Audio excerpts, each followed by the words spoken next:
ധ്വനി എന്ന സിനിമയുടെ shooting Kozhikode civil സ്റ്റേഷനിൽ നടക്കുന്ന സമയം. ഷൂട്ടിങ്ങിന്റെ ഇടവേളയിൽ പ്രേം നസീർ റൂമിൽ വിശ്രമിക്കുകയാണ്. ആ സമയത്ത് അദ്ദേഹത്തിന്റെ അടുത്തേക്ക് ഒരു കൗമാരക്കാരനായ പയ്യൻ പരിഭ്രമത്തോടുകൂടി വന്നു. ഇരുനിറമുള്ള ചുരുണ്ട മുടി മുഖത്തേക്ക് വീണ് കിടക്കുന്ന മെലിഞ്ഞു നീണ്ട പയ്യൻ. അവൻ്റെ കയ്യിൽ ഒരു കത്തുമുണ്ടായിരുന്നു. പതിവ് പോലെ തന്നെ കാണാൻ വേണ്ടി വന്ന ആരാധകനായ ഏതോ ഒരു പാവം പയ്യനായിരിക്കും അതെന്ന് ചിന്തിച്ചുകൊണ്ട് പ്രേം നസീർ അവനെ നോക്കി പുഞ്ചിരിച്ചു. പ്രേം നസീറിന്റെ മനോഹരമായ പുഞ്ചിരി അവൻ്റെ പരിഭ്രമം അല്പം കുറച്ചെന്ന് തോന്നി. അവൻ പതിഞ്ഞ ശബ്ദത്തിൽ പറഞ്ഞു, "സാർ, ഞാൻ അപ്പ പറഞ്ഞു വന്നതാണ്."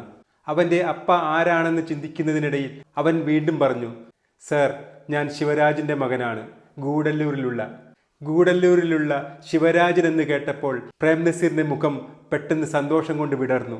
"ഓ, ശിവരാജിന്റെ മകനാണോ താൻ? തന്നെ കുഞ്ഞായിരിക്കുമ്പോൾ കണ്ടതാണ്.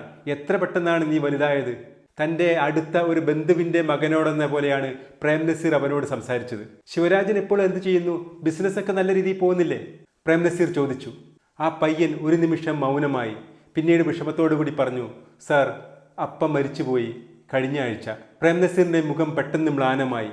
ശിവരാജിനെ പറ്റിയുള്ള ഓർമ്മകൾ ഒരു നിമിഷം പ്രേം നസീറിലേക്ക് കടന്നു വന്നു. 1970 കാലഘട്ടം. അന്ന് പ്രേം നസീറിന്റെ ജീവിതത്തിൽ ഒരു നിമിഷം പോലും ഒഴിവില്ലാത്ത ഒരു കാലഘട്ടമായിരുന്നു. ആ തിരക്കിനിടയിൽ തൻ്റെ വീടിന് മുന്നിൽ എല്ലാ ദിവസവും രാവിലെ വന്നു നിൽക്കുന്ന മെലിഞ്ഞുണങ്ങിയ ഒരു ചെറുപ്പക്കാരനെ പ്രേം നസീർ ആദ്യം ശ്രദ്ധിച്ചിരുന്നില്ല. ഒരു ദിവസം പ്രേം നസീർ വീടിന് പുറത്തേക്ക് വന്നപ്പോൾ ആ ചെറുപ്പക്കാരൻ പ്രേം നസീറിന്റെ മുന്നിലേക്ക് വന്ന് കാലിൽ വീണ് നമസ്കരിച്ചുകൊണ്ട് പറഞ്ഞു, "സാർ, എന്നെ രക്ഷിക്കണം. എനിക്ക് സിനിമയിൽ അഭിനയിക്കണം. ഏതെങ്കിലും ഒരു സിനിമയിൽ എന്തെങ്കിലും ഒരു ചാൻസ് സാർ വാങ്ങിത്തരണം." അക്കാലത്ത് സിനിമാ ഭ്രാന്ത് പിടിച്ച ആരാധകരുടെ ഇങ്ങനെയുള്ള പ്രവൃത്തികളെല്ലാം സർവ്വസാധാരണമായതുകൊണ്ട് പ്രേം നസീർ അയാളെ അതിൽ നിന്ന് പിന്തിരിപ്പിക്കാൻ നോക്കി. സിനിമ എന്ന് പറയുന്നത് താങ്കൾ വിചാരിക്കുന്നത് പോലെയൊന്നുമല്ല. അതിൻ്റെ ഒന്ന് പിന്നാലെ നടന്ന് വെറുതെ സമയം കളയരുത്. പലരും അതിൻ്റെ പിന്നാലെ നടന്ന് നശിച്ചിട്ടേ ഉള്ളൂ. അതുകൊണ്ട് താങ്കൾ നാട്ടിലേക്ക് പോയി കുടുംബത്തോടൊപ്പം താമസിച്ചോളൂ എന്നാണ് പറഞ്ഞത്.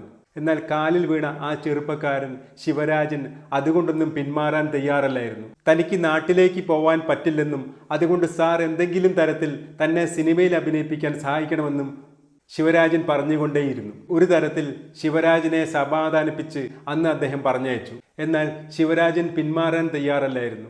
സിനിമാ ഭ്രാന്തുമായി മാസങ്ങളോളം തുടർച്ചയായി ശിവരാജൻ പ്രേം നസീറിന്റെ വീടിന്റെ മുന്നിലെ ഗേറ്റിന്റെ മുന്നിൽ തന്നെ പ്രേം നസീറിനെയും കാത്തിരുന്നു. പ്രേം നസീർ കാറിൽ പുറത്തേക്ക് പോകുമ്പോൾ തന്നെ തൊഴുതുകൊണ്ട് പുറത്തു നിൽക്കുന്ന ശിവരാജനെ പ്രേം നസീർ എന്നും കാണുമായിരുന്നു.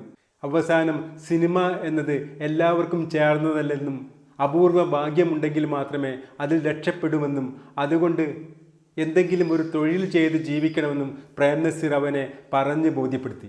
മാത്രമല്ല, അവനെ ഒരു തൊഴിലിലാക്കാനായി പ്രേം നസീർ ഒരു ഇസ്തിരി വണ്ടി അവന് വാങ്ങിക്കൊടുക്കുകയും ചെയ്തു. പിന്നീട് സിനിമാ മോഹം പൂർണ്ണമായും ഉപേക്ഷിച്ചില്ലെങ്കിലും പ്രേം നസീർ പറഞ്ഞതുകൊണ്ടും അദ്ദേഹത്തിൻ്റെ സഹായം കൊണ്ടും ആ ഇസ്തിരി വണ്ടിയുമായി പുതിയൊരു ജീവിതം ശിവരാജൻ തുടങ്ങി. പ്രേം നസീറിന്റെ വീടിന്റെ മുന്നിലുള്ള റോഡിലായിരുന്നു ശിവരാജൻ തൻ്റെ പുതിയ തൊഴിൽ സംരംഭം തുടങ്ങിയത്. മദ്യപാനമോ പുകവലി ശീലമോ ഒന്നുമില്ലാത്ത ശിവരാജന്റെ ജീവിതം പതുക്കെ പതുക്കെ അഭിവൃദ്ധിപ്പെടാൻ തുടങ്ങി. പിന്നീട് അദ്ദേഹം ഒരു ഡ്രൈ ക്ലീനിങ് കടയും തുടങ്ങി. ഇതെല്ലാം ഒരു നിത്യ കാഴ്ചയായി പ്രേം നസീർ എന്നും കാണുന്നുമുണ്ടായിരുന്നു. സിനിമയിൽ അഭിനയിക്കണമെന്ന മോഹം ശിവരാജന് കഴിഞ്ഞില്ലെങ്കിലും ശിവരാജൻ പിന്നീട് വിവാഹം കഴിച്ചത് ഒരു ജൂനിയർ ആർട്ടിസ്റ്റായ സീത എന്ന പെൺകുട്ടിയായിരുന്നു. കുഞ്ഞുണ്ടായപ്പോൾ പ്രേം നസീറിനെ കാണാൻ രണ്ടുപേരും അദ്ദേഹത്തിൻ്റെ വീട്ടിലെത്തുകയും അദ്ദേഹത്തിൻ്റെ അനുഗ്രഹം വാങ്ങുകയും ചെയ്തിരുന്നു. എന്നാൽ പിന്നീട് ശിവരാജന്റെ ജീവിതത്തിൽ ചില താളപ്പിഴകൾ വന്നു തുടങ്ങി. ശിവരാജന് സിനിമയിൽ അഭിനയിക്കാനായില്ലെങ്കിലും ജൂനിയർ ആർട്ടിസ്റ്റായിരുന്ന അവൻ്റെ ഭാര്യ സിനിമാ മോഹങ്ങൾ ഉപേക്ഷിക്കാൻ തയ്യാറല്ലായിരുന്നു. സിനിമയിൽ അഭിനയിക്കാൻ വേണ്ടി പല വിട്ടുവീഴ്ചകളിലൂടെയും അവൾ കടന്നുപോയപ്പോൾ അത് ശിവരാജന്റെ കുടുംബജീവിതത്തിൽ വലിയ പ്രശ്നങ്ങളുണ്ടാക്കി. വഴക്കും വക്കാണവുമായി ശിവരാജന്റെ ജീവിതം മുന്നോട്ട് പോകുന്നതിന് അവസാനം സീത അവളുടെ കാമുകന്റെ കൂടെ മകനെയും ഭർത്താവിനെയും ഉപേക്ഷിച്ച് ഇറങ്ങിപ്പോയി. പിന്നീട് ശിവരാജൻ അവിടെ നിന്നില്ല. പോകുന്നതിന് മുമ്പ് ശിവരാജൻ പ്രേം നസീറിന്റെ അടുത്ത് ചെന്ന് യാത്ര ചോദിച്ചു. ഗൂഡല്ലൂരിലേക്കാണ് പോകുന്നത് എന്നാണ് ശിവരാജൻ പറഞ്ഞത്. അവിടെ പോയി എന്തെങ്കിലും ജോലി ചെയ്ത് ജീവിക്കണമെന്ന് പറഞ്ഞപ്പോൾ പ്രേം നസീർ ഒരു തുക അദ്ദേഹത്തിന് കൊടുത്തു. പണം വേണ്ട എന്ന് ശിവരാജൻ പറഞ്ഞെങ്കിലും പ്രേം നസീറിന്റെ നിർബന്ധത്തിന് വഴങ്ങി നാട്ടിൽ എന്തെങ്കിലും സംരംഭം തുടങ്ങാമെന്ന ചിന്തയോടെ ആ പണവും വാങ്ങി പ്രേംനസീറിന്റെ കാലിൽ വീണ് കരഞ്ഞ് അനുഗ്രഹം വാങ്ങിക്കൊണ്ടാണ് ശിവരാജൻ അന്ന് മകനോടൊപ്പം അവിടെ നിന്ന് പോയത്. ആ മകനാണ് വർഷങ്ങൾക്ക് ശേഷം അച്ഛൻ തന്ന ഒരു കത്തുമായി പ്രേംനസീറിന്റെ അടുത്തേക്ക് എത്തിയത്. ആ കത്ത് പ്രേംനസീർ വായിച്ചുകൊണ്ടേയിരുന്നു. ആ കത്ത് അവസാനിക്കുന്നത് ഇങ്ങനെയാണ്: ദൈവത്തെക്കാൾ എനിക്ക് കടപ്പാടുള്ളത് ജീവിതം ജീവിച്ചു തീർക്കാൻ സഹായിച്ച നസീർ സാറിനോടാണ്. പലതവണ വിഷം കഴിച്ചു മരിക്കാൻ ഞാൻ ആഗ്രഹിച്ചിട്ടുണ്ട്. അപ്പോഴെല്ലാം എന്നെ പിന്തിരിപ്പിച്ചത് സാറിൻ്റെ സ്നേഹപൂർണമായ ആ പുഞ്ചിരിയാണ്. എന്നോട് അങ്ങ് കാണിച്ച സ്നേഹം എൻ്റെ മകനോടും ഉണ്ടാകണമെന്ന് പ്രാർത്ഥിക്കുന്നു. പ്രേംനസീർ കുറേ നേരം ആ കത്തിലേക്ക് തന്നെ നോക്കിയിരുന്നു. എവിടെയോ ജീവിച്ച ഒരു സാധാരണക്കാരനായ ആരാധകൻ. എന്നാൽ അയാളുടെ ജീവിതം കൈവിട്ട് പോകുമായിരുന്നിടത്ത് അദ്ദേഹത്തിൻ്റെ സ്നേഹപൂർണമായ പുഞ്ചിരിയും ആശ്വാസപൂർണമായ വാക്കുകളും പിന്നെ ചെറിയ സഹായങ്ങളും മാത്രം മതിയായിരുന്നു ശിവരാജൻ എന്ന ആ മനുഷ്യന് ജീവിതം തിരിച്ചുപിടിക്കാൻ. അദ്ദേഹത്തിൻ്റെയൊക്കെ സ്നേഹപൂർണമായ ഒരു പുഞ്ചിരി പോലും എത്ര പേരുടെയൊക്കെ ജീവിതത്തിൽ വെളിച്ചമായി മാറിയിട്ടുണ്ടാവുമെന്നുള്ളത് നമ്മുടെ ചിന്തകൾക്കും അപ്പുറത്തായിരിക്കും. ഈ പയ്യൻ വന്ന സമയത്ത് പ്രേംനസീറിൻ്റെ അടുത്ത് പ്രശസ്ത ചലച്ചിത്ര പ്രവർത്തകനും ഗാനമെഴുത്തുകാരനുമായ രവി മേനോൻ ഉണ്ടായിരുന്നു. ഈ കഥയെല്ലാം രവി മേനോനോട് അദ്ദേഹം പറഞ്ഞു. കത്ത് കൊടുത്ത് കോഴിക്കോട് സിവിൽ സ്റ്റേഷൻ വരാന്തയിലൂടെ നടന്നു പോകുന്ന ആ പയ്യനെ ഒരു നിമിഷം നോക്കിയതിന് ശേഷം പ്രേംനസീർ രവി മേനോനോട് ചോദിച്ചു, താങ്കൾക്ക് ആ പയ്യൻ്റെ പേരറിയുമോ? പ്രേംനസീർ എന്നാണ് ആ പയ്യൻ്റെ പേര്.